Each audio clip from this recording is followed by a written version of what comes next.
behind the scenes with future country rock blues kings and queens. Discover them first with Palm Mash TV. Palm Mash TV.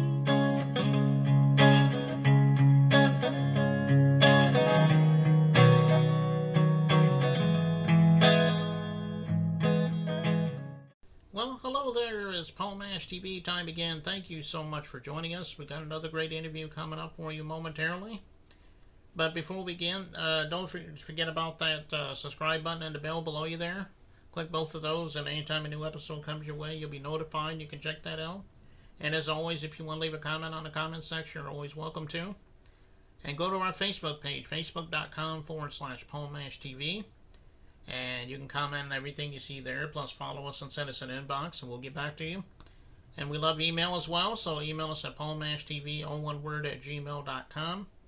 And if you're a band or a solo artist, send us an email and say that. We'll tell you how to do that. And we also love fan mail, so send us a fan mail at that same email address, and we'll get back to you.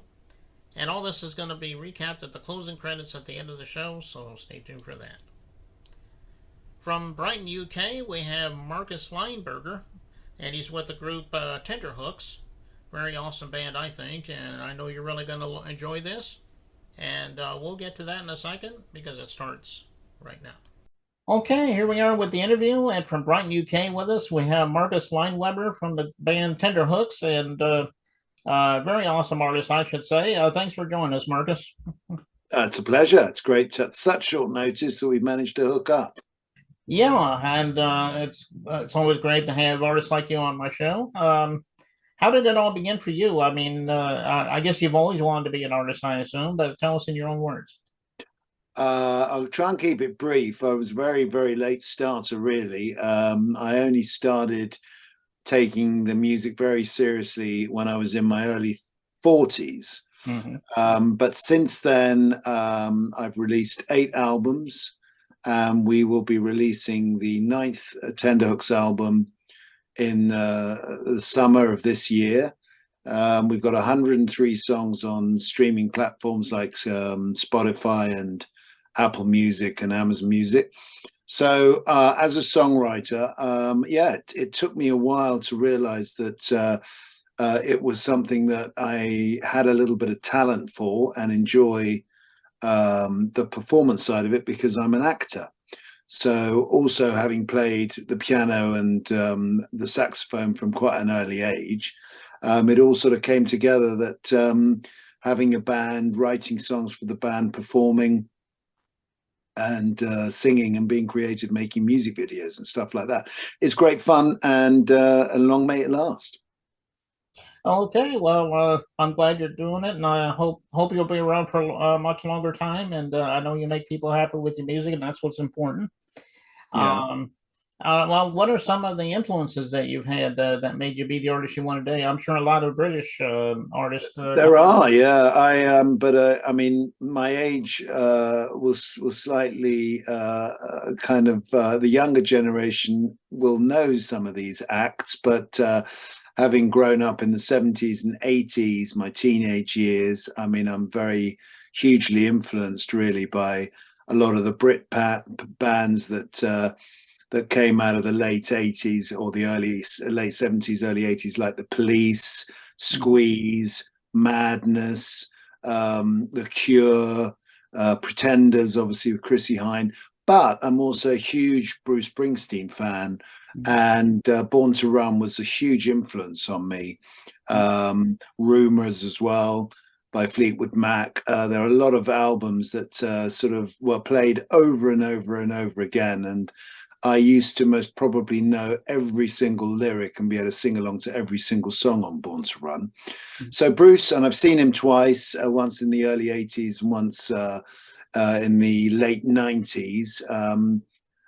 So yeah, I marvel at his longevity and his ability to entertain crowds, and I would be more than happy to play in front of some crowds that appreciate my music and the band's ability to the extent that he's done over the years. But he's obviously a megastar. But yeah, we strive to put on a good show when we play live. Later on, I think bands like Blur, other English bands around that time, the sort of the Britpop bands kind of influence.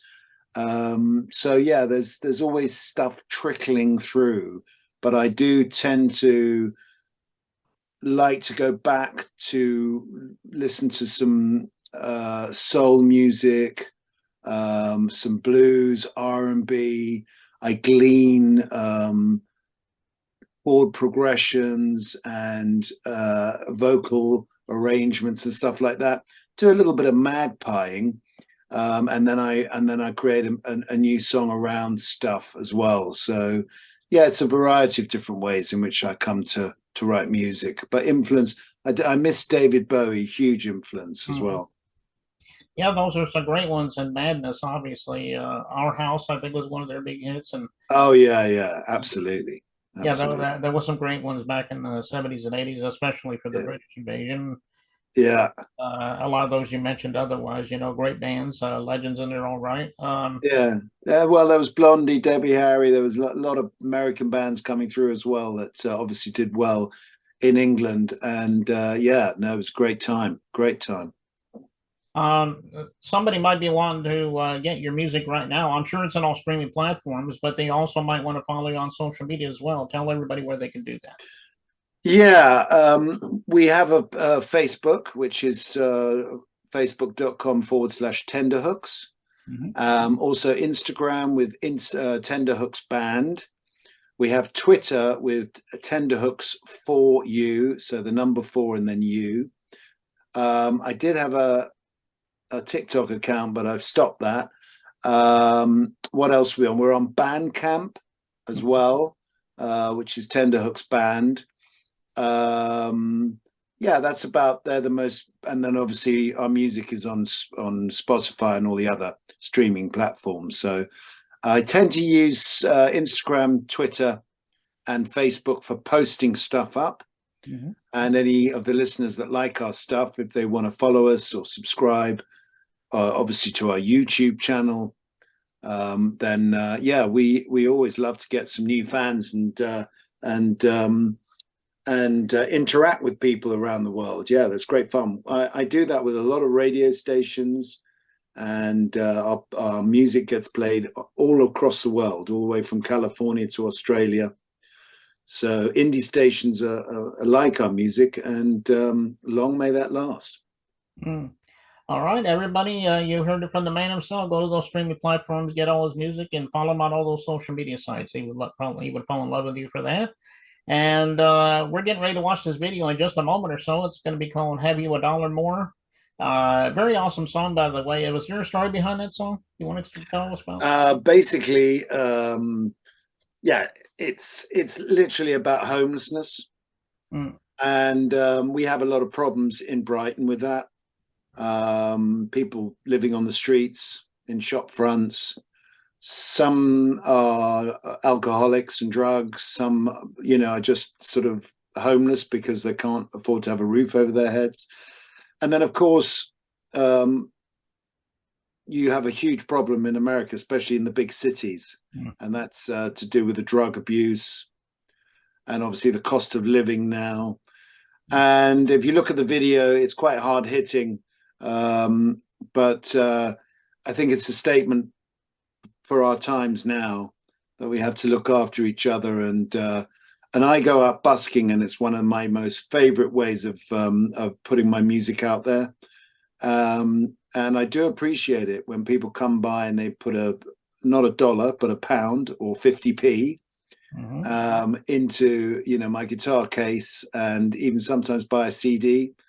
And yesterday I sold a T-shirt. So, it's very spontaneous. People sometimes stand and watch and listen. Sometimes they go by, but I'm not in need of the money. But it's a nice pat on the back that people have enjoyed hearing me. But obviously there are a lot of people out there that are, they beg and they need that meal at the end of the day, or they need enough money to get into a hostel to get out of the cold. So there's a lot of problems like that between the rich and the very poor, and the helpless. There are a lot of charities and good people out there that do stuff, but it's still a mighty big problem. Anyway, the video is quite hard hitting. I think the song is quite powerful. It makes a statement, and hopefully your subscribers and listeners are going to enjoy it. That's what I hope, being the first Tenderhooks song they may have encountered. Let's see.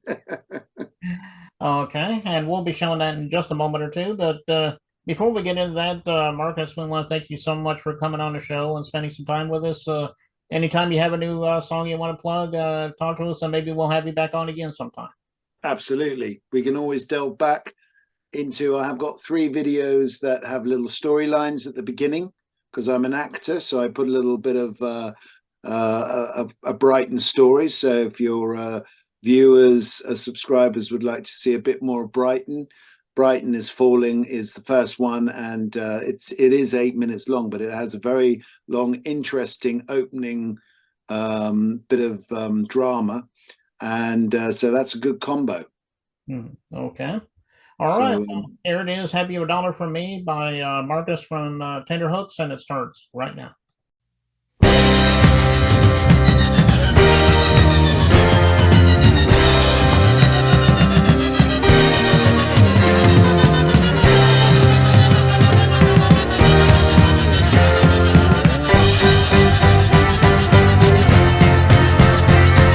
Sitting on the corner, watching the world go by. Trains are rumbling under my feet, planes up in the sky. Should I go uptown where all the money grows on trees? Should I go downtown where people living in need? I open up my hands and say, have you a dollar? Have you got a nickel? Have you got a dime? Have you got a quarter for me? Have you got a nickel? Have you got a dime? Have you got a dollar for me? Yeah. People they got rushing by, nobody got a smile. Born into this crazy world, I soon say goodbye. Does anybody notice what goes on there in between? Does anybody realize we are living in a broken dream?